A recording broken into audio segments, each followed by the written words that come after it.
Break के बाद एक बार फिर आप सभी का बहुत स्वागत है। नमस्कार, मैं सोनाली और आप देख रहे हैं केकेडी न्यूज। रुक करते हैं कुछ खास खबरों पर। खबर उन्नाव से है, जहां गोवध निवारण अधिनियम में वांछित अभियुक्त गिरफ्तार किया गया है। पुलिस अधीक्षक जनपद उन्नाव के कुशल निर्देशन एवं अपर पुलिस अधीक्षक दक्षिणी व क्षेत्राधिकारी बांगरमऊ के कुशल पर्यवेक्षण में अपराध एवं अपराधियों के विरुद्ध चलाए जा रहे अभियान के क्रम में थाना बांगरमऊ पुलिस द्वारा गोवध निवारण अधिनियम में वांछित अभियुक्त को गिरफ्तार किया गया।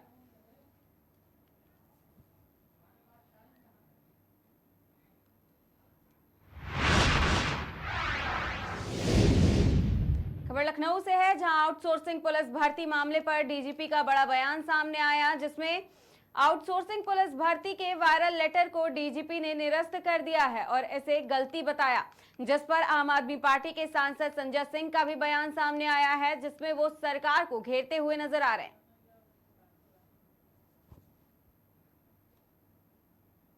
अग्निवीरों की भर्ती यानी कि सेना में ठेके पर भारत के जवान भर्ती किए गए।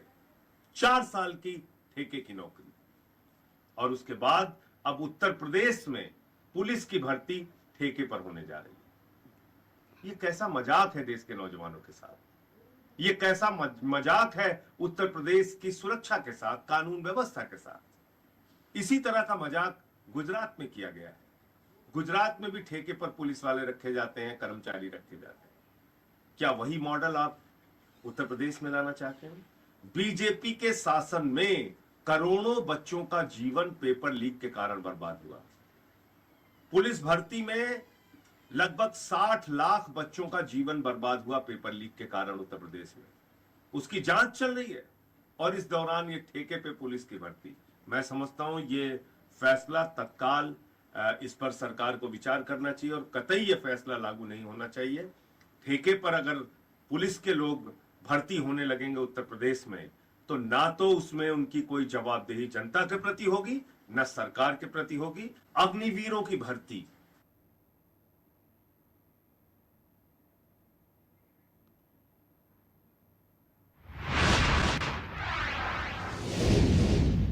रुक करते हैं अगली खबर की ओर। खबर इंदौर जिले से है, जहां प्रशासन अवैध अतिक्रमण को लेकर के काफी सख्त नजर आ रहा है, जिसके चलते शहर के कई क्षेत्रों में निगम के अमले द्वारा अवैध अतिक्रमण हटाने का कार्य तेजी से किया जा रहा है। वहीं इसी कड़ी में अन्नपूर्णा मंदिर के सामने से अतिक्रमण हटाने की कार्रवाई की गई।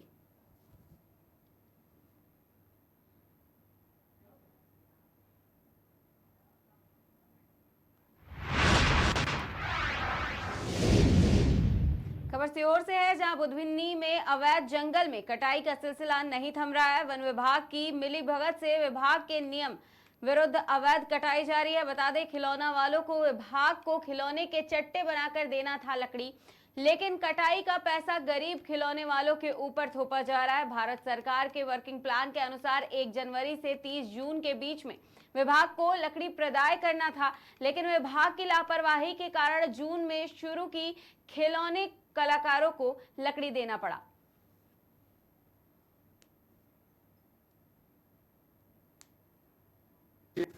मैं काशीराम विश्वकर्मा बुन्नी से।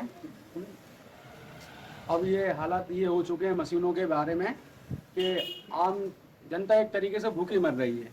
जो विश्वकर्मा समाज में खासतर होने के लिए मैं कह रहा हूँ ये देखो धंधा है ना, आगे चल के एक स्तर पे बहुत आगे बढ़ चुका था। अब उसकी कंडीशन ये आ चुकी है कि अब ये समझ लो कि समझ में नहीं आता कि सुबह कब होगी, शाम को कब होगी, कब लकड़ी मिलेगी हमें, कब हम हमारा उत्पादन करेंगे। कुछ समझ में नहीं आता मुझे। कारण क्या है? कारण ये है कि लकड़ी ना मिलने के कारण है। लकड़ी अगर मिलती भी है तो बड़ी मुश्किल से मिलती है, ताकि इतनी महंगी मिल रही है हमको कि हम खुद ले नहीं पाते उसको। तो कैसे मिलना चाहिए लकड़ी? लकड़ी हमें कम उचित दामों में मिलना चाहिए, तो सहूलियत से मिलना चाहिए कुल मिला के हमको, ताकि हमारा पालन पोषण, हमारे बच्चों का पालन पोषण आराम से हो सके। लकड़ी जो है हमें उससे चट्टे के हिसाब से मिलना चाहिए। चट्टे से अपनी जमी हुई जो लकड़ी रहती है, फड़ी जो है जमी, उस हिसाब से हमें लगे कि हाँ हमारा इसमें बजट पूरेगा कि नहीं पूरेगा, कि हमारे पैसे खड़े होंगे। तो अभी तो पिछले 2-3 साल से ये हो रहा है कि जितने की हम वो लकड़ी लेके आते हैं उतने पैसे भी खड़े नहीं हो पाते हैं। कुल मिला के लॉस, इसलिए धंधा होने की बंद होने की कगार पे आ चुका है। तो लकड़ी क्या आप खुद कटवा के लाते हैं? हाँ, लकड़ी हमारे खुद कटाई लोग जाते हैं, जो हमारे भाई लोग वो खुद कटवाते हैं। कितना पैसा लगता है? इस समय कम से कम करीबन 11,500 रुपए की ट्राली पड़ रही है जिसमें 5, 6, 7, 10 कुंटल से ज़्यादा लकड़ी नहीं निकल पाए। कटाई के कितने पैसे लगेंगे? कटाई के लग रहे हैं 3,000 रुपये, बाकी भाड़े वाले के लग रहे हैं, ठीक है। इसके बाद जो अपन निजी ट्रैक्टर ट्राली लेके जाते हैं उनके पैसे लग रहे हैं। ये लकड़ी हमको नहीं मिलती तो आज हमारा परिवार बिल्कुल नष्ट पे था, क्षतिग्रस्त हो चुके थे कुल मिला के। अभी ऐसे धंधा चला हम तो कर्जों में डूब जाएंगे। हम क्या, हमारे चारों भाई कितने हैं, सब कर्जों में डूबे इसी धंधे को लेकर। तो अभी आपको लकड़ी नहीं मिली? लकड़ी नहीं मिली अभी हमें। मैं काशीराम इसका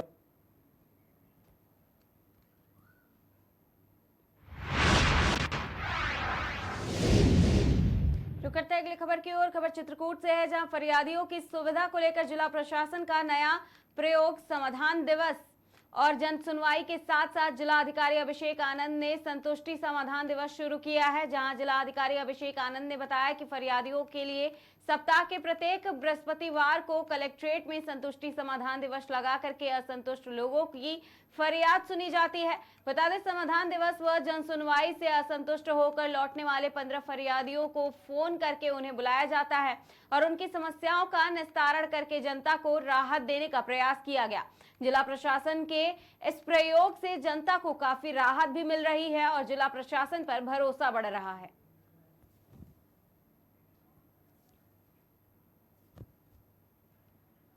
देखिए, एक समान जन सुनवाई के अलावा हम लोगों ने क्या नया प्रयास भी शुरू किया है कि जो लोग बार बार असंतुष्ट फीडबैक अपना दे रहे हैं कि उनका नीचे लेवल से निस्तारण नहीं हो पा रहा है या वो निस्तारण से संतुष्ट नहीं है, तो उनको हम हफ्ते में एक दिन बृहस्पतिवार को फोन करके उसमें से 10-15 लोगों को बुलाया जाता है जिनका असंतुष्ट फीडबैक होता है, और फिर उनसे हम लोग डिटेल में इसकी समीक्षा करते हैं कि क्यों वो असंतुष्ट हैं। अधिकारियों से बात भी की जाती है और यदि उनका समाधान हो सकता तो समाधान कराया जाता है, यदि नियम के अनुसार नहीं हो सकता तो वो भी उनको अच्छे से हम समझाते हैं ताकि वो जो समाधान की प्रक्रिया है उससे संतुष्ट हो पाए। उसी क्रम में आज 10 लोगों को बुलाया गया था, इसमें 7 लोग यहाँ आए थे और उनसे विस्तृत हम लोगों ने उनके समाधान का प्रयास किया है। कुछ लोगों का समाधान हो गया या कुछ लोगों के सिविल कोर्ट से संबंधित मामले थे तो उनको वो उसके बारे में अवगत करा दिया गया। देखिए, एक समान जन सुनवाई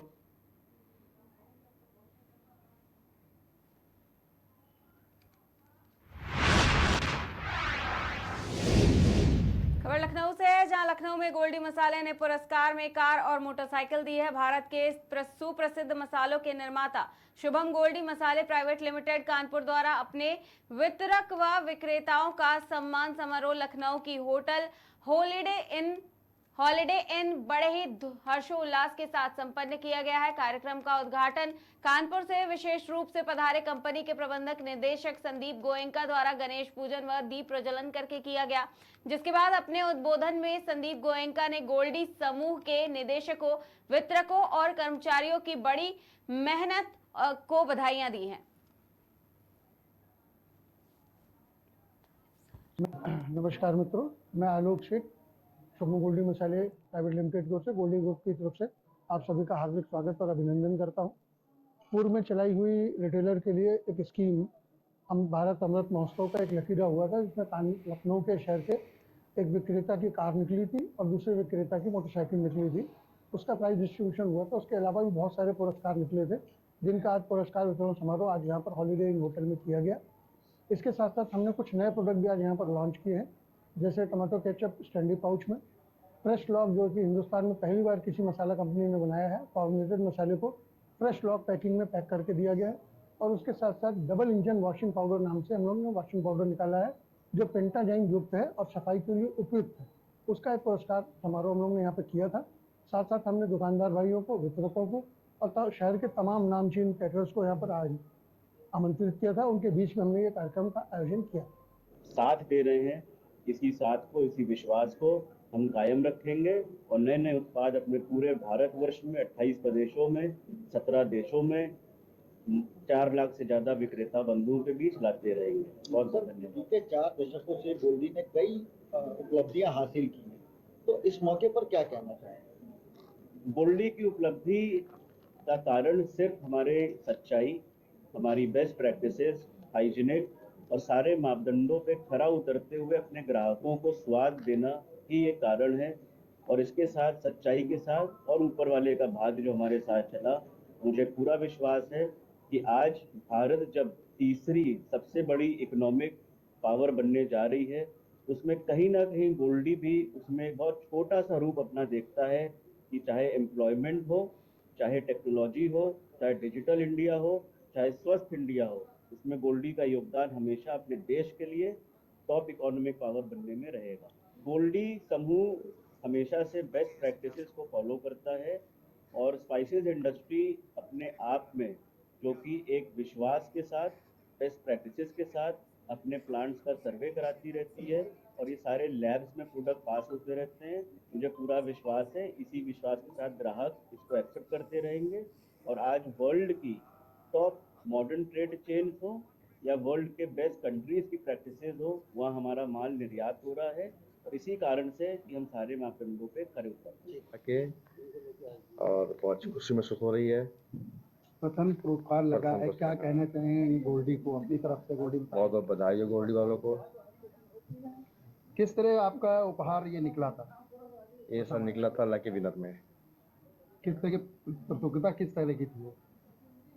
वो मसाले की थी, लकी पैकेट। नमस्कार मित्रों, मैं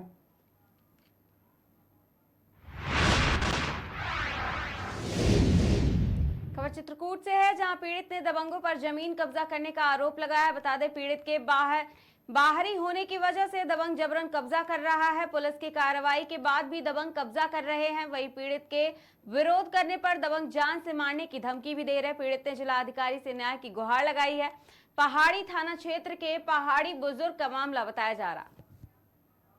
सर, मैंने एक पहाड़ी में जमीन खरीदी है जो कि मेरे विपक्षी प्रहलाद सिंह हैं, और इनसे मेरा सिविल में मुकदमा भी चल रहा है और मेरा जो है SDM साहब के यहाँ भी मुकदमा 145 कर रखी है पुलिस। उसके बावजूद जो है पंकज पांडे और लोहदा के और पुष्पराज पांडे जो है पहाड़ी के, वो दारू माफिया और बालू माफिया हैं। कई जमीनों में अवैध कब्जा कर रखे हैं और जिला अध्यक्ष जी के रिश्तेदार हैं और उनके संज्ञान में रहते हुए 145 रहते हुए मेरे जमीन में जो है जबरन उन्होंने दीवार खड़ी की और कब्जा किए, जिस पे कोई कार्रवाई नहीं हो रही है। DM साहब के पास हम लोग तो उसके लिए आए। DM साहब के पास गए थे, उन्होंने SHO को मार्क किया है, लेकिन अभी उस पर कोई कार्रवाई नहीं हो रही है। मैं 4 महीने से सर 26/53 है एक प्लाट है सर, मेरे रहने की जगह नहीं है। मैं यहाँ जबरन कब्जा कर रहे हैं। GNT भूमाफिया कब्जा नहीं कर रखे, जो है 145 पुलिस कर रखी है। उसके बावजूद निर्माण कैसे हो गया? थाना के सामने प्लाट है 100 मीटर के अंतर्गत, फिर कैसे निर्माण हो गया सर? DM साहब से न्याय चाहते हैं सर। मैंने एक पहाड़ी में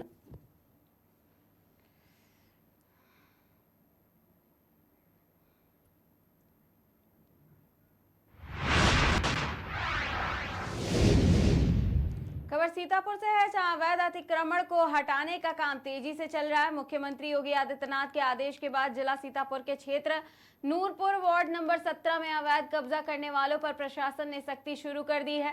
नूरपुर वार्ड नंबर 17 में पुलिस प्रशासन ने नगर पंचायत के साथ मिलकर अवैध कब्जा हटवाया है। तहसील महमूबाबाद के क्षेत्र नूरपुर में वार्ड नंबर 17 में अवैध कब्जा करने पर चली है JCB, जिससे वार्ड के सभासद राजू और सलाहुद्दीन ने पूरे क्षेत्र के भीषण गर्मी पड़ने के कारण क्षेत्र में फ्रीजर रखने की बात की, जिससे लोगों को राहत मिल सके। जब क्षेत्र के दोनों सभासद ने फ्रीजर रखने के लिए कार्य शुरू करने पहुंचे तो सकीना पत्नी रशीद ने इसका विरोध किया और कहा कि यहां कोई फ्रीजर नहीं रखा जाएगा। फिर दोनों सभासद नगर पालिका पहुंचे और नगर पालिका की पूरी टीम मौके पर पहुंची और सकीना पत्नी रशीद ने फिर रोकने की कोशिश की और बोले कि ये मेरी जमीन है, यहाँ कोई फ्रीजर नहीं रखा जाएगा। मौके पर पुलिस प्रशासन पहुंचा, उप निरीक्षक प्रदीप पांडे भी मौजूद रहे। जांच करने पर पता चला कि यहाँ बहुत ही पुराना एक कुआं था, जो कि सकीना पत्नी रशीद ने इस कुएं को धीरे धीरे बंद कर दिया और अवैध कब्जा कर लिया। जानकारी मिलते ही पुलिस ने अवैध निर्माण हटवाया और फ्रीजर रखवाने का कार्य शुरू कर दिया।